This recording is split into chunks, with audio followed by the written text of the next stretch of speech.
Gue kan, Yuk, udah aku rekam nih. yuk dari yang pertama dulu boleh dijelasin. Oke, yang pertama intensif quantities.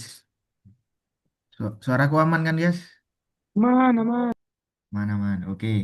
Jadi yang pertama itu intensif quantities. Jadi apa sih sebenarnya intensif quantities itu? Jadi intensif quantities itu merupakan besaran atau sifat fluida yang tidak terpengaruh oleh jumlah atau volume dari fluida itu sendiri. Intensif quantities itu meliputi dari tekanan, suhu, kerapatan, viskositas, dan energi spesifik. Artinya adalah eh, kerapatan air tawar yang bervolume 1 liter sama 100 mili itu tetap sama, yaitu 1000 kilogram per meter kubik. Nah, kalau manfaat dan tujuannya intensif quantities ini sebenarnya untuk apa sih? Kalau dalam kehidupan nyata itu sebenarnya sangat sangat bermanfaat ya, karena tujuan utama dari adanya intensif quantities itu mengetahui sifat fluida dalam bentuk lokal. Soalnya kan dalam kehidupan nyata biasanya fluida itu bergerak di pipa, mesin, atau bahkan sistem yang lebih besar. Nah kan nggak mungkin kita untuk mengetahui intensif kuantitiesnya seperti suhu, tekanan, dan lain sebagainya itu harus menghitung volumenya kan. Nah jadi adanya intensif quantities itu membantu. Jadi terutama rumus-rumus dari intensive quantities kayak kecapat kerapatan atau rho itu kan rho sama dengan massa per volume. Nah, sebenarnya massa sama volumenya bisa berubah, tapi rasio antara massa dan volume itu akan selalu tetap. Terus ada juga contohnya dari tekanan. Tekanan itu P per P sama dengan V per A. Nah, itu dari rumus itu kita juga tidak bergantung pada volume dari fluida itu. Nah, terus dari viskositas itu juga eh, kekentalan fluida itu akan tetap meskipun jumlah fluidanya berubah. Nah, jadi apalagi suhu ya. Suhu kan sama sekali tidak berpengaruh pada volume. Seperti kita ngitungnya kalau suhu pakai apa namanya termometer gitu. Mungkin itu sih kalau dari aku, apa dari teman-teman ada yang ingin bertanya?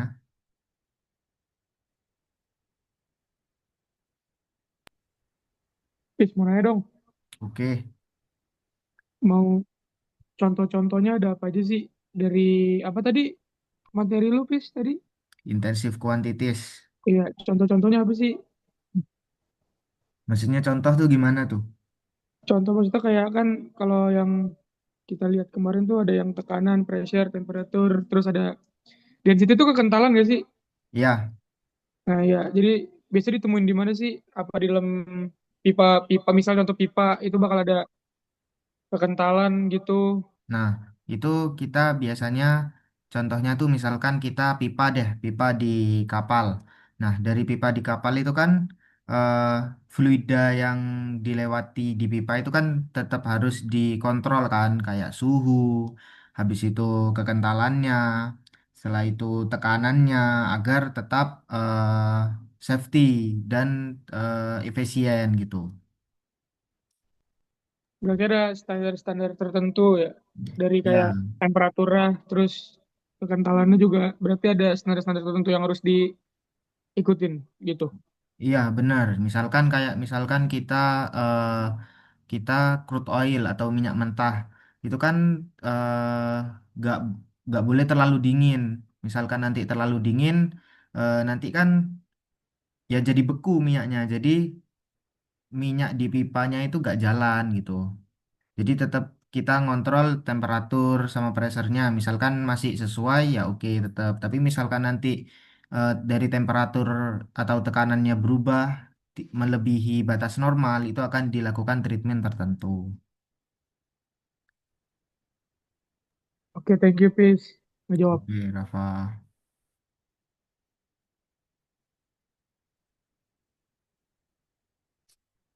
Dari teman-teman yang lain atau Mbak Yuli apakah ada pertanyaan tentang intens? Nanya, Pis, nanya, Pis. Oke, Biasanya tuh eh, alat yang buat mengukur tekanan pada sistem fluidanya apa? Fluida tertutupnya. Oke, sebentar ya. Aman, Pis.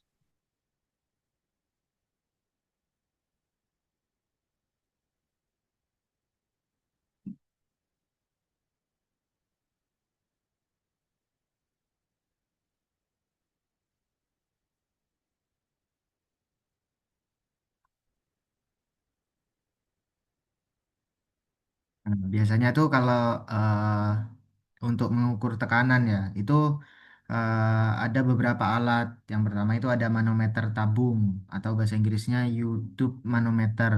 Bentuknya itu lebih sederhana, menggunakan tabung yang berbentuk U yang berisi cairan raksa atau air. Nah, perbedaan tinggi kolom cairan itu biasanya menunjukkan besar dari tekanan fluida tersebut. Selanjutnya ada manometer diferensial, digunakan untuk mengukur perbedaan tekanan antara dua titik dalam suatu sistem fluida. Terus ada Bourdon gauge, yang ini tuh paling umum dipakai di bidang industri, menggunakan tabung logam elastis yang melengkung. Ya, ya tabung Bourdon nama itu logam elastis yang melengkung yang akan berubah bentuk saat mendapat tekanan lalu ditunjukkan oleh jarum penunjuk. Satu lagi ada sensor tekanan. Tekanan fluida menjadi sinyal listrik sering dipakai pada sistem modern eh, kayak di otomasi, pesawat, mobil atau bahkan kapal. Gitu sih. Oke, oke, Pis. Thank you. Oke. Tadi ini pakai di mobil apa namanya, Fis? Apa meter? Pressure transducer biasanya itu lebih ke elektrik gitu loh sistemnya.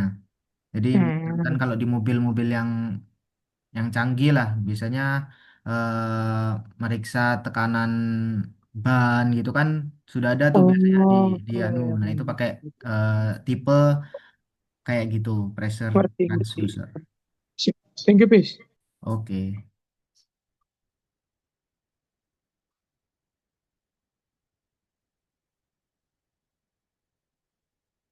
Apakah ada lagi guys? Kalau nggak ada apa mau lanjut ke materi selanjutnya atau bagaimana?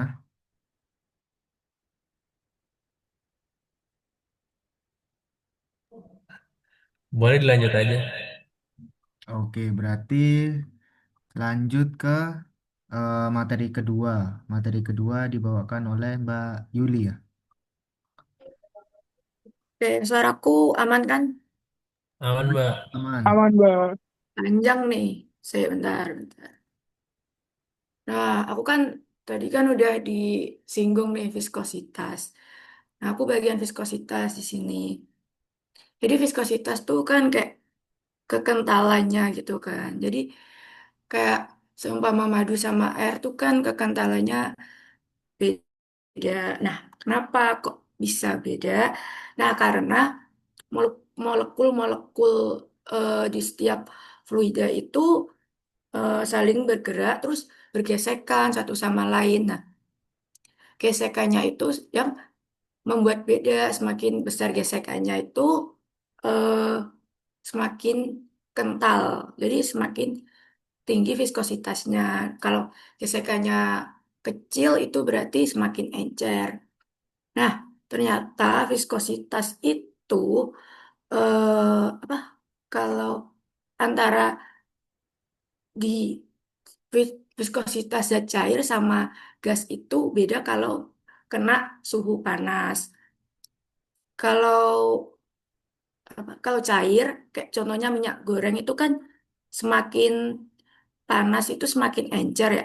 Terus kalau gas eh, itu semakin panas semakin kental itu. Terus kan viskositas itu ada dua jenis. Yang pertama ada viskositas dinamis, terus yang kedua ada viskositas kinematis. Nah, viskositas dinamis tuh kayak seberapa lengket apa sih fluidanya gitulah. Terus kalau viskositas viskositas apa tuh?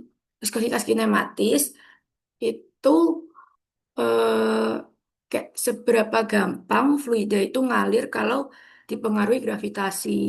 Kan bayangannya nih, kayak minyak goreng itu, minyak goreng sama sirup tuh kan sama-sama kental ya. Cuma minyak goreng itu lebih cepat ngalir karena ringan, sedangkan apa kayak sirup kan kayak lebih kental gitu. Nah, itu namanya viskositas kinematis. Nah, terus contohnya tuh, eh, kenapa viskositas ini penting? Nah, karena eh, kayak di mesin itu membutuhkan viskositas. Jadi kayak mesin yang apa sih? Kayak misal mobil oli itu, mesin mobil itu olinya harus pas. Karena kalau terlalu encer itu akhirnya nggak bisa melindungi komponennya. Tapi kalau terlalu kental, nanti kan malah mesinnya kerjanya terlalu berat. Terus ada lagi tuh contohnya di pompa. Kan kayak pompa air biasa gitu nggak bisa buat ngepompa oli kan ya. Nah itu tuh karena apa? Salah satunya kan viskositas itu gitu. Pokoknya intinya beda lah. Aduh, semua kalian paham ya? Kayak agak beribet ya bahasaku ya. I'm sorry. Terus habis itu alat ukur. Alat ukurnya itu eh, yang pertama ada viskositas rotasi. Terus ada viskositas, eh, sorry, ada viskometer rotasi, viskometer kapiler, terus sama apa, viskometer bola jatuh. Nah, terus aku ganti ke massa ya. Massa kan kalian ya tahu ya, massa kayak gitulah jumlah materi yang ada di fluida. Nah, terus apa lagi ya? Massa itu kan kekal, jadi nggak bisa dihilangkan dan nggak bisa diciptakan. Jadi kalau semisal eh, apa sih, masanya masa in 10 liter, berarti masa outnya juga 10 liter. Kecuali kalau di tengah-tengah tuh ada kebocoran atau penambahan. Nah, itu baru bisa berubah. Nah, contohnya itu hmm, di PLTA tuh kan air yang jatuh dari bendungan itu kan ada masanya ya. Nah, tuh nah itu energinya itu dipakai buat muter turbin juga kan jadi lebih besar gitu.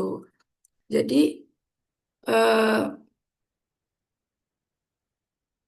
nggak cuma seberapa tinggi, seberapa ketinggian air saja, alah, tapi juga seberapa banyak air yang jatuh. Nah, terus alat ukurnya timbangan kalau sederhana. Tapi kalau di industri itu katanya pakai mass flow meter. Salah satunya itu Coriolis meter. Nah, terus yang berikutnya volume.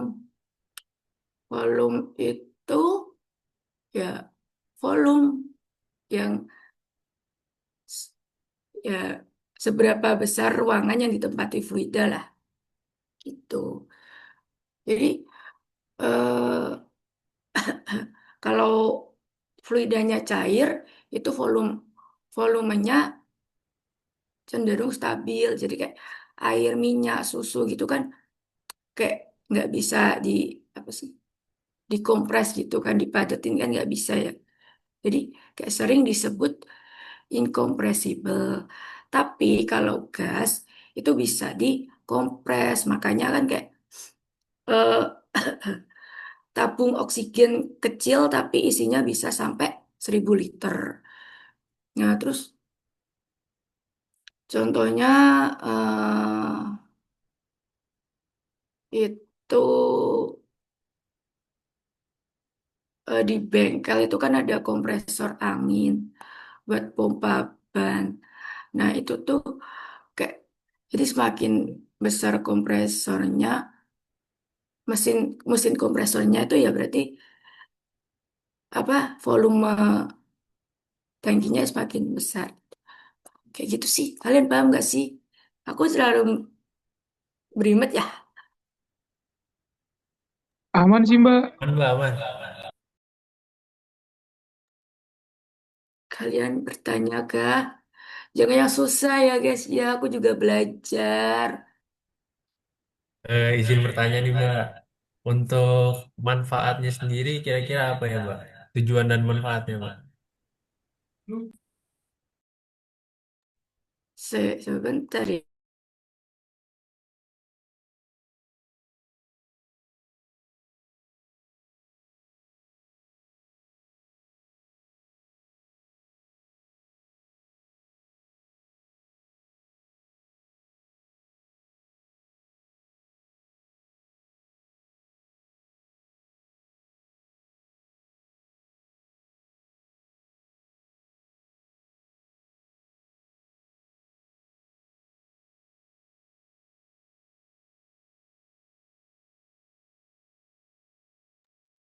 Eh, dari senangkapku, eh, kalau apa tadi viskositas, ya, ya viskositas itu tujuan sama manfaatnya dalam sistem fluida itu bisa menentukan pressure drop. Jadi kayak bisa menentukan seberapa banyak energi yang hilang karena apa kayak gesekan fluida itu mengalir dalam pipa. Terus ada lagi eh, mm, mm. terus kan tadi buat pelum apa sih kayak bisa menentukan pelumas gitu loh kayak olinya gitu kan. Kalau semisal apa sih eh, viskositas tuh buat menentukan parameter kunci dalam memilih oli pelumas gitu buat mesin fluida seperti gearbox atau bearing. Jadi oli itu harus memiliki viskositas yang tepat kan. Ya gitu. Terus kalau massa itu hmm,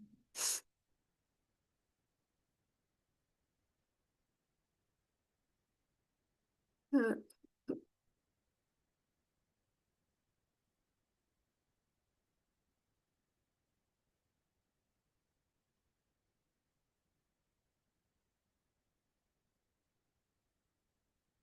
kalau massa itu eh, bisa menjadi komponen kunci dalam momentum. Jadi yang apa ya kayak bisa menganalisis gaya-gaya yang dihasilkan oleh aliran fluida gitu. Saya. Hmm. Nah, kayak misalnya tuh kayak gaya dorong yang dihasilkan turbin jet itu eh, yang bekerja pada sudu-sudu turbin hidroliknya tuh sangat bergantung pada massa fluida yang mengalir. Ada aku bingung jelasinnya deh. Semoga kalian nangkep deh ya dengan Nangkep, Mbak, aman, Mbak. Nangkep Mbak, karena oli tadi jadi ngerti. terus kalau volume itu apa ya? Ya volume ya berarti manfaatnya di fluida kan untuk mengukur kapasitas penyimpanan dalam tangki gitu kan. Mungkin gitu. Oke, makasih Mbak.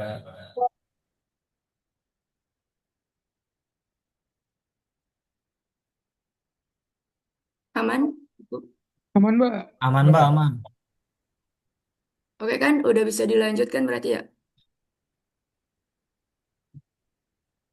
Ada yang mau nanya lagi nggak? Kalau nggak, lanjut aja. Aman, aman. Lanjut. Oke. Aku udah weh, lanjut kalian. Iya Mbak, iya Mbak. Oke, Mbak. Ya, makasih Mbak. Makasih. Oke, jadi lanjut materinya ke aku ya. Materiku ini adalah ekstensif kuantitis dalam fluida.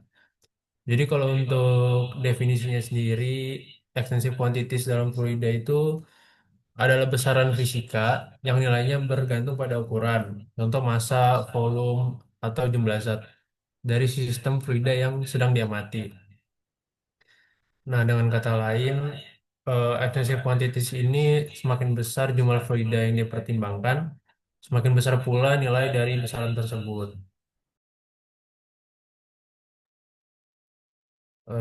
Terus untuk ciri-cirinya atau karakteristiknya dalam fluida, yang pertama itu bergantung pada ukuran sistem fluidanya. Maksudnya itu adalah nilainya semakin besar jika fluida yang ditinjau lebih banyak. Contoh, massa 2 liter air lebih besar dari 1 liter air. Lalu untuk yang kedua, bersifat aditif atau additive property. Maksudnya adalah jika dua volume fluida digabungkan, berarti total extensive quantity-nya sama dengan jumlah dari masing-masing volume. Lalu yang terakhir dari karakteristiknya adalah dapat diturunkan menjadi bentuk intensif. Berarti dengan membagi terhadap massa atau volume, diperoleh pula spesifik atau persatuan massa atau density. Terus untuk tujuan dan manfaat, tujuan dari extensive quantities sendiri itu untuk menentukan sifat total dari sistem fluida. Extensive quantities ini memberikan gambaran total energi, massa, volume, momentum, dan entropi yang terkandung dalam suatu sistem fluida. Kalau kita tidak pakai ini, kita itu cuma bakal tahu persatuan massa atau volumenya aja. Tetapi kita nggak bakal tahu besaran nyata dari sistemnya. Terus tujuannya itu ada lagi menjadi dasar untuk perhitungan konversi. Prinsip konversi massa, momentum, dan energi itu selalu ditulis dalam bentuk extensive quantities. Terus untuk yang terakhir dari tujuannya itu adalah menghubungkan analisis makroskopis dengan mikroskopis. Maksudnya adalah dari besaran total atau ekstensif bisa diturunkan ke besaran spesifik yaitu intensif untuk analisis per unit massa atau volume. Lalu untuk manfaat dari extensive quantities itu adalah supaya perhitungan sistem nyata. Misalnya, menghitung jumlah air yang mengalir dalam pipa, energi panas total yang dibawa oleh uap atau momentum total fluida yang menumpuk di turbin. Terus manfaatnya itu ada lagi sebagai analisis keseimbangan energi dan massa. Analisis ini tuh sangat penting dalam neraca energi dan neraca massa untuk sistem terbuka dan sistem tertutup. Lalu juga manfaatnya itu adalah dasar desain alat fluida.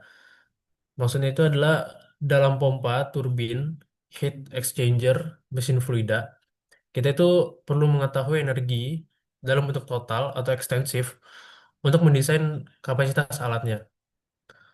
Terus ada lagi pemodelan dan simulasi fluida. Dalam Computational Fluid Dynamics atau CFD, besaran konservasi seperti massa total dan energi total digunakan untuk memvalidasi model. Lalu untuk manfaat yang terakhir itu adalah pengukuran efisiensi. Efisiensi mesin fluida itu dihitung dari rasio extensive quantities. Misalnya energi keluaran dibanding energi masukan. Terus untuk rumusnya itu adalah X atau besaran ekstensif total sama dengan besaran spesifik atau persatuan massa intensif quantity dikali M.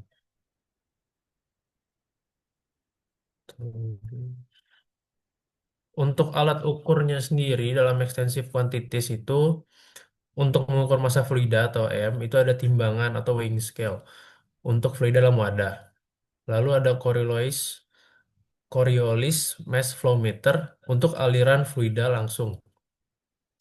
Lalu untuk mengukur volume fluida atau V, itu alatnya adalah gelas ukur, tangki kalibrasi itu untuk cairan dalam jumlah besar, dan juga positif displacement flow meter untuk mengukur volume fluida yang mengalir. Lalu untuk alatnya itu ada lagi momentum total. Untuk momentum total ini tidak diukur langsung, tetapi dari flow velocity meter seperti anemometer, pitot tube, ultrasonic flow meter untuk mengukur kecepatan fluida. Lalu untuk mengukur momentum total itu bisa juga memakai Coriolis mass flow meter untuk memberikan data laju massa, dan dari data massa kali kecepatan itu didapat pula momentum total. Lalu untuk menghitung energi energi dalam atau U itu tidak ada alat untuk ukur langsung. Jadi untuk mendapatkannya itu dari perhitungan berdasarkan kalorimeter untuk energi panas total dan juga sensor temperatur ditambah data properti fluida, misalnya tabel uap. Lalu untuk mendapatkan energi kinetik total, yaitu dari kecepatan fluida. Ini alatnya sama juga kayak yang tadi, itu ada anemometer, pitot tube, dan juga ultrasonic flow meter, ditambah fase fluida. Lalu untuk mendapatkan energi potensial total atau EP itu dari pengukuran massa fluida menggunakan timbangan atau flow meter dari ketinggian menggunakan altimeter. Lalu yang terakhir itu untuk menghitung entropi total atau S. Untuk mendapatkan entropi total ini tidak dapat diukur langsung, tidak ada alat ukurnya. Jadi untuk mendapatkannya itu dari pengukuran suhu menggunakan termometer atau tekanan manometer, kemudian menggunakan tabel properti termodinamika atau persamaan keadaan. Kalau dari aku untuk materinya itu aja. Apakah ada pertanyaan?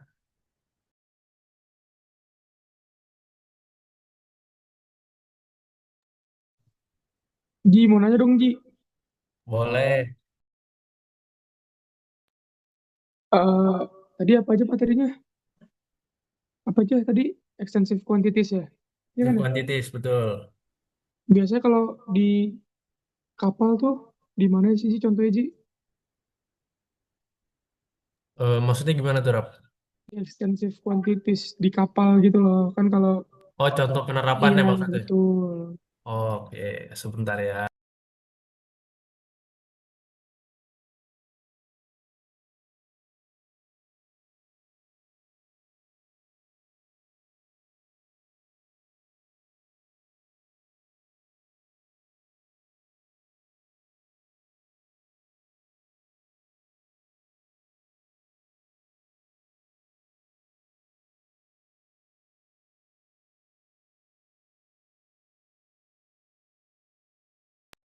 Jadi tadi untuk pertanyaannya Rafa, untuk contoh penerapan dari extensive quantities di kapal itu, contohnya bisa menghitung massa kapal atau displacement.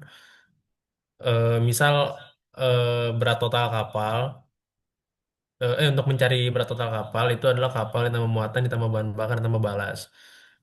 Terus juga untuk menghitung volume ballast water itu, terus juga ada untuk menghitung jumlah bahan bakar atau fuel oil quantity.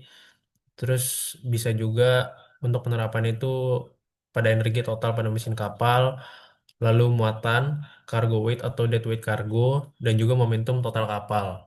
Kira-kira itu sih, Rap. Ada sanggahan atau pertanyaan lagi, Rap, Pak? Enggak sih, kayaknya cukup sih. Thank you, Ji. Oke, Rafa. Ada pertanyaan lain dari teman-teman?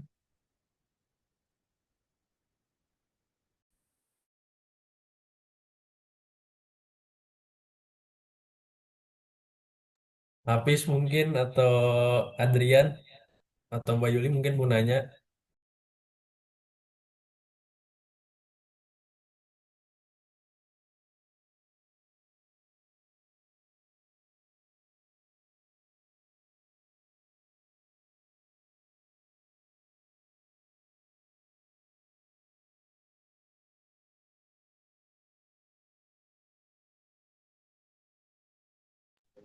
Ji, gue nanya lagi, Iya boleh Rap.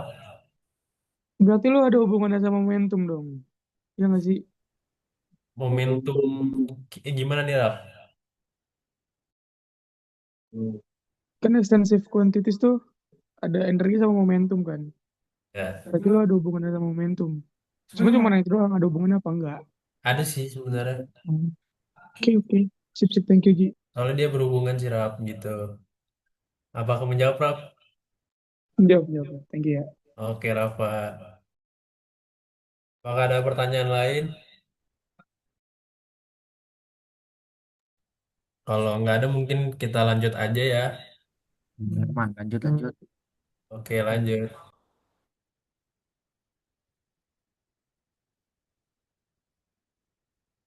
Selanjutnya ada kinematic quantities dalam fluida yang terdiri dari tiga tuh ada kecepatan velocity, debit aliran, dan juga head. Nah, untuk kecepatan tuh definisinya ada jarak yang ditempuh partikel fluida per satuan waktu dalam arah tertentu menunjukkan seberapa cepat fluida yang bergerak. Nah, untuk rumusnya sendiri tuh digunakan V sama dengan Q per A yang dimana tuh Q adalah debit aliran dan A-nya itu luas penampangnya. Kayak contoh misalnya jika debit aliran eh, 0,002 meter kubik per second dan luas penampangnya 0,001 eh, meter kuadrat, nah kan maka kecepatannya adalah 2 meter per second.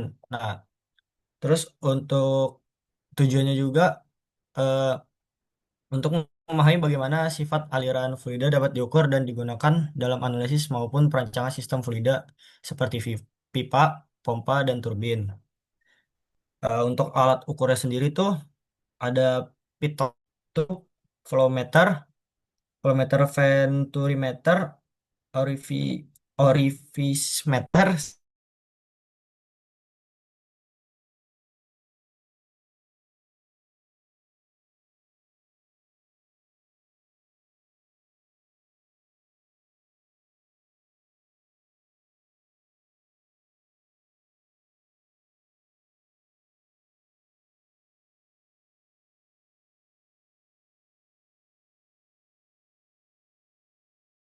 dan 0,1 meter dan kecepatan fluidanya 1,5 meter per second, maka debit aliran adalah sekitar 0,0118 meter kubik per second. Untuk tujuannya sendiri tuh untuk mengetahui kapasitas aliran sehingga kita dapat menentukan beberapa banyak fluida yang bisa dialirkan dalam sistem. Nah, untuk alat ukurnya sendiri ada flow meter flow meter, venturimeter, orifice meter, sama rotameter, sorry. Terus sama satu lagi tangki ukur plus stopwatch dalam metode volumetric. Nah, yang terakhir tuh ada head. Itu di definisi tinggi energi fluida yang dinyatakan dalam satuan panjang merupakan gabungan energi tekanan, energi kecepatan, dan energi potensial. Nah, untuk rumusnya sendiri tuh kita pakai rumus dasar yang yaitu persamaan Bernoulli. Sebagai contohnya nih, jika tekan fluidanya 20.000 PA, kecepatannya 2 meter per second, elevasinya 3 meter. Maka total headnya adalah sekitar 5,24 meter. Nah, terus di sini untuk tujuannya untuk mengetahui beberapa energi yang tersedia dalam fluida yang nantinya tuh dipakai dalam desain pompa turbin maupun sistem hidrolik. Nah, untuk alat ukurnya sendiri juga tuh ada manometer atau pressure head. Terus ada juga pitot tube atau velocity head. Terus yang terakhir tuh ada penggaris atau ukur elevasi, elevation head. Nah, u- ketiganya ini kan saling berkaitan ya. Kalau kecepatan itu untuk mengaruhi debitnya dan debit juga menunjukkan kapasitas aliran dan untuk head menggambarkan energi yang dimiliki fluida. Eh, dan mungkin segitu aja yang bisa disampaikan. Apakah ada pertanyaan? Mau nanya dong, Ben. Apa? Yang masalah head, lo masih kurang jelas yang head itu Ya, jadi gimana sih? CEO.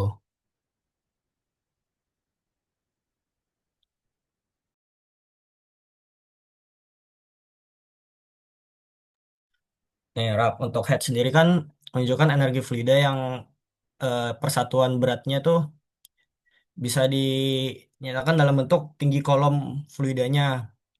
Nah, itu juga kita bisa ngitung dari persamaan Bernoulli yang tadi dikasih contohnya kayak misal tekanan fluida itu 20.000 PA. Terus kecepatannya 2 meter per second dan elevasinya 3 meter. Maka total headnya sekitar segini, segini, segini. Terus untuk tujuannya tuh kita untuk mengetahui beberapa energi yang tersedia dalam fluida yang dipakai dalam desain pompa turbin maupun sistem hidrolik gitu. Oke, Pen. Jadi paham, paham, paham. Thank you Iya, ya. iya. Ini kebanyakan ngitung sih sebenarnya. Pen mau nanya Pen. Iya, iya, iya. Gue mau nanya nih kalau untuk penerapan dari kinematic quantities itu di kapal gimana ya Pen? Contohnya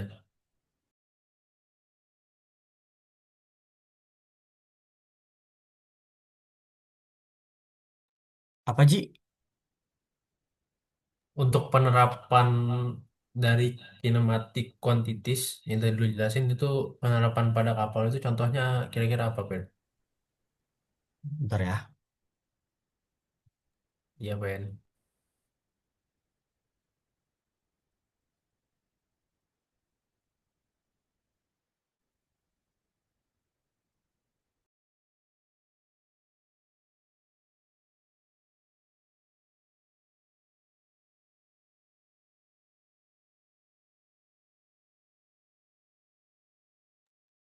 Pada kecepatan ya. Iya. Nah, kalau untuk penerapannya tuh biasanya kecepatan aliran air tuh di sekitar lambung kapal, di hull-nya nih. Nah, terus ada hambatan di ship resisten. Nah, untuk contohnya tuh saat kapal melaju dengan kecepatan misalnya 10 knot atau li- em, apa sih sebutannya ya? Ya benar 10 Dua- knot. Ya. Nah, terus kan kecepatan relatif alirannya tuh di sekitar propeller harus dihitung agar propeller dapat menghasilkan gaya dorong yang optimal. Kayak gitu, Ji. Oke, Ya. paham Pen. Thank you. Ada lagi nggak?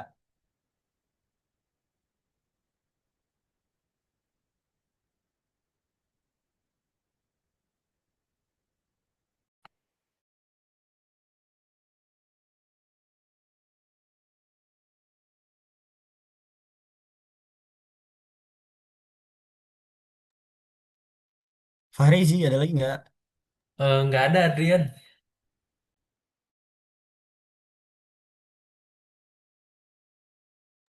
Ya udah mungkin bisa dilanjut ke materi terakhir.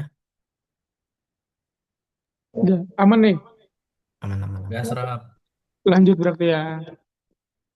Oke, materi terakhir tuh ada namanya dynamic quantities. Nah, jadi dynamic quantities ini adalah jadi besaran-besaran fisik yang timbul akibat gerakan fluida dan interaksinya dengan suatu sistem. Itu. Nah, jadi eh, besaran ini nih tuh berhubungan erat dengan kecepatan fluida, momentum, energi kinetik, serta gaya yang ditimbulkan oleh aliran. Jadi simpelnya tuh dynamic quantities tuh kayak eh, bisa apa ya aliran yang eh, simpel kayak gini deh turbin. Jadi ada air nih, air jalan ke turbin kan turbin itu bakal jalan. Nah, itu tuh namanya dynamic quantities. Nah, contohnya itu pertama ada gaya fluida. Nah, gaya fluida ini tuh adalah gaya yang ditimbulkan oleh aliran fluida akibat perubahan momentum linear. Nah, jadi eh, contohnya lah yang paling simple tuh ada lift sama drag. Nah, kalau lift itu tuh daya angkat gitu loh. Jadi eh, kayak di pesawat kan kalau pesawat tuh kalau badannya ke arah atas itu berarti ada gaya lift di bawahnya itu kan yang ngebikin si pesawatnya ini tuh terbang. Nah, itu namanya gaya lift. Itu salah satu dari gaya fluida. Nah, kalau drag ini adalah gaya hambat. Nah, gaya hambat tuh kayak misalnya simpelnya di kapal air yang nahan kapal itu bisa dibilang drag karena dia sejajar dengan arah aliran tuh. Terus ada torsi. Nah, torsi itu adalah momen gaya yang ditimbulkan oleh aliran fluida terhadap poros atau suatu titik tumpu. Nah, tadi sorry, alat ukur gaya fluida tuh dinamometer. Nah, dinamometer itu biasanya dipakai untuk mengukur daya turbin atau enggak mesin. Nah, terus lanjut lagi torsi fluida. Nah, torsi fluida tadi kan udah tuh gaya yang ditimbulkan oleh aliran fluida pada suatu poros atau titik tumpu. Nah, contohnya lah ya, contohnya torsi pada baling-baling kapal di sekitaran di sekitar baling-baling kapal karena air. Nah, itu tuh bisa dimasukin ke torsi dan alat ukurnya sendiri tuh ada torsimeter. Dan torsimeter itu biasanya dipasang pada poros-poros. Jadi kita tahu nih torsinya berapa. Itu. Terus ada lagi namanya daya fluida. Daya fluida itu adalah laju usaha yang dilakukan fluida atau energi yang ditransfer per satuan waktu. Nah, contohnya aja itu adalah daya hidrolik pada pompa dan turbin. Jadi kayak kalau kalian tahu hidrolik yang buat ngegerakin sesuatu tuh, misalnya sesimpel cuci motor hidrolik, itu kan ada gayanya ya, nah, yang bisa bikin dia naik itu adalah daya fluida. Jadi itu sesimpel itu atau nggak kalau misalnya di pesawat buat gerakin sayap kanan kiri, buat pitch roll gitu-gitu, itu tuh pakai hidrolik. Nah, itu bisa masuk ke daya fluida. Terus ada alat ukurnya. Alat ukurnya nih ada flow meter ditambah pressure gauge untuk menghitung gaya fluida tuh biasanya. Terus lanjut ada tekanan dinamis. Tekanan dinamis nih yang mempresentasikan energi kinetik per volume fluida bergerak. Nah, jadi alat ukurnya tuh ada, sorry, contoh dulu. Nah, contohnya itu adalah perhitungan aliran dalam pompa. Jadi kan eh, pompa tuh ngepompa air ya, mau apa yang penting dia ngepompa. Nah, perhitungannya itu dinamakan, nggak dinamakan sih, perhitungan itu bisa dibilang tekanan dinamis. Nah, alat ukurnya itu adalah pitot plus manometer. Itu biasanya mengukur kecepatan fluida. Nah, jadi simpelnya dynamic quantities dalam fluida ini itu mencakup gaya, torsi, daya, dan tekanan dinamis yang muncul akibat pergerakan fluida. Nah, jadi eh, si dynamic quantities ini muncul kalau ada pergerakan dari fluida. Jadi kalau misalnya fluida diam, misalnya kayak ya udah diem aja, itu nggak bakal ngeluarin suatu daya, nggak bakal ngeluarin suatu torsi, nggak bakal ngeluarin suatu tekanan. Jadi cuma diem aja itu nggak bisa dynamic quantities. Dynamic quantities itu cuma ada ketika si fluida itu bergerak karena fluida yang bergerak ini akan menghasilkan daya, membuat sesuatu bergerak gitulah. Nah, jadi aspek-aspek yang tadi tuh penting banget buat perancangan suatu mesin fluida gitu loh. Jadi gitu. Ada yang mau ditanyain nggak, guys? Mungkin. Ada rap.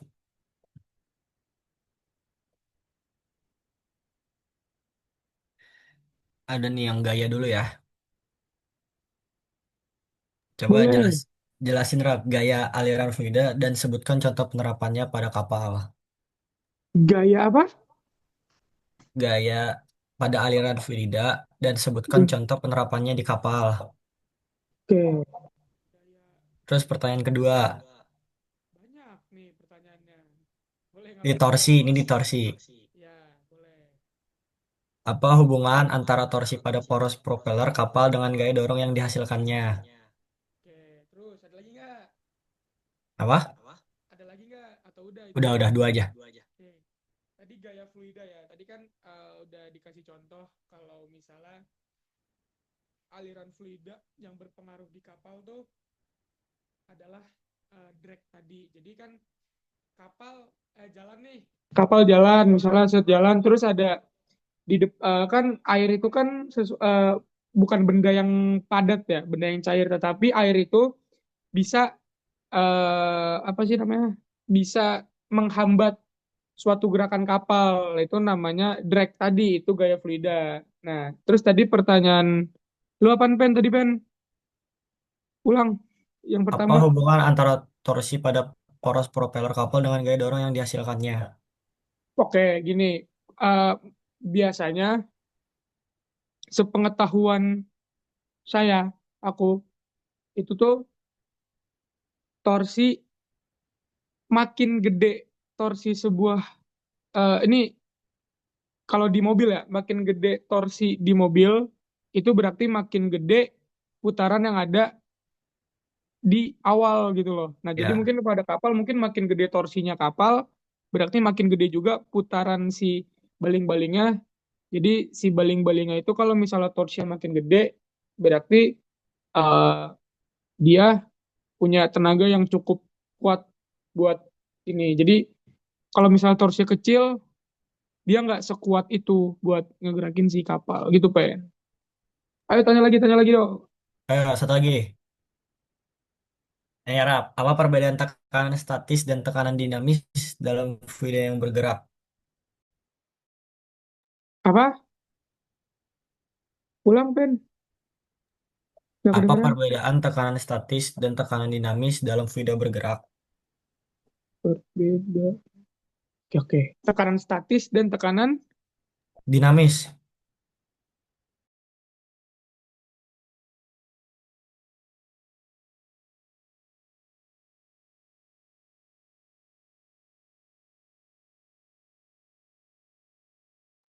Oke, perbedaannya ya. Jadi Ya, kalau statis, tekanan statis itu kan tekanan yang dirasakan oleh fluida ketika fluidanya itu diam.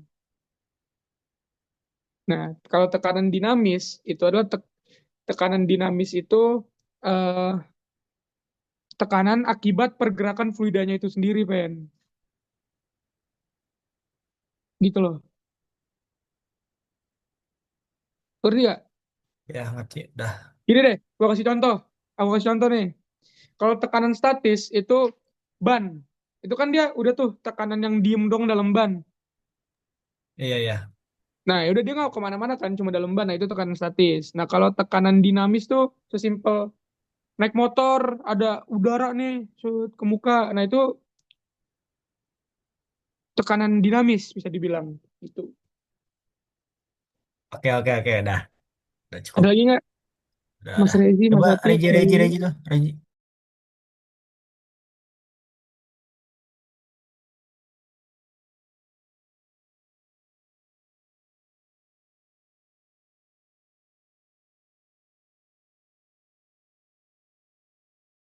Mungkin bisa yang lain dulu yang nanya.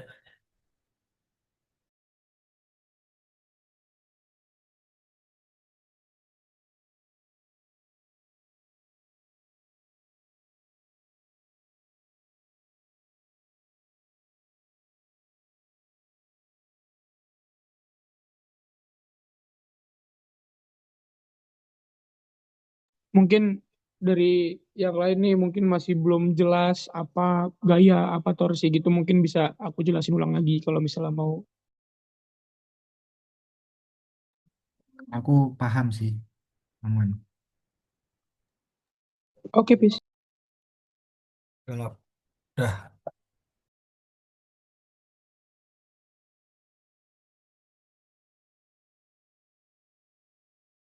Rap, gue tadi, sorry, aku kurang paham tujuan atau manfaatnya tadi yang Ya. materi yang dijelasin dari dynamic quantities. Mungkin bisa dijelasin lagi, Rap. Oke, tujuan dan manfaat.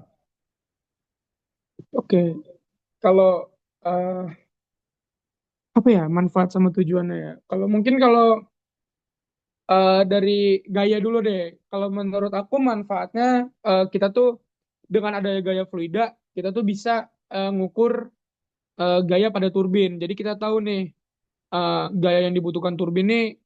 Misalnya kan kalau misalnya nggak ada gaya gitu loh, cuma cuma udah kalian cuma pasang turbin terus di apa ya di eh, turbina nggak optimal lah kerjanya. Nah, dengan ada gaya fluida, kita juga bisa ngitung gitu loh gaya pada turbin yang pas untuk si turbina tuh bekerja.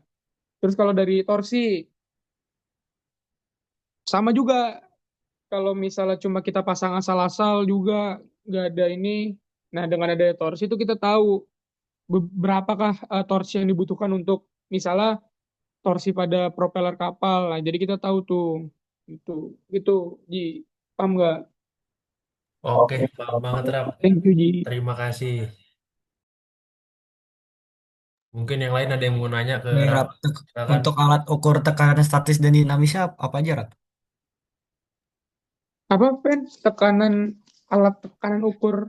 Alat ukur tekanan statis dan dinamis. Kalau dinamis tuh ada pitot sama manometer. Kalau tekanan statis tuh apa ya? Oh, ini paling eh yang buat di ban, tekanan ban. Ya, Pressure ya, gauge, ya. ya, pressure gauge itu bisa juga Iya, ya. buat tahu tekanan dalam ban, tekanan dalam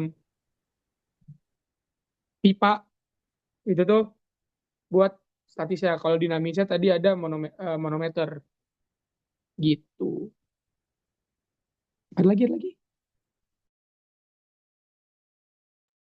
Udah sih harusnya ya. Ah, tanya lagi, Ji. Kalau dari aku sih udah paham.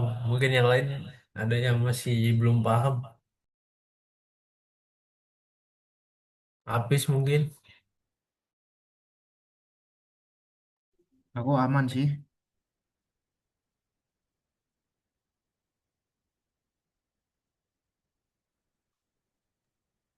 Udah aman dong berarti semuanya kalau kayak gitu. Oke, kalau sudah aman, mungkin kita bisa cukupkan ya eh, pembahasan apa belajar bersama pada sore hari ini. Terima kasih semuanya. Terima kasih semuanya. Makasih, makasih, Terima kasih makasih semuanya. Randy, makasih Rezi, makasih Hafiz, makasih. Sama-sama.